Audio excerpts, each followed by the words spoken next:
ఓ పక్క జనసేన, ఓ పక్క టీడీపీ, ఓ పక్క బీజేపీ ఇవన్నీ కలిసి ఆయన పోరాడితే కూడా 40% ఓట్లు వచ్చినాయంటే జగన్మోహన్ రెడ్డి పులేని సభాముఖంగా తెలియజేస్తున్నారు.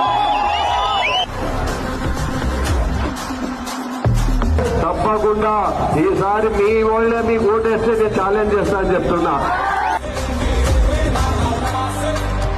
నాకున్నారు నా బీసీ సోదరులు, నాకున్నారు నా ఎస్సీ సోదరులు, నాకున్నారు నా మైనార్టీ సోదరులు, నాకున్నారు నా ఓసీ సోదరులు. అన్ని కుటుంబాలు నాలుగుంటేనే 4వ ఎమ్మెల్యే అని గుర్తుపెట్టుకో.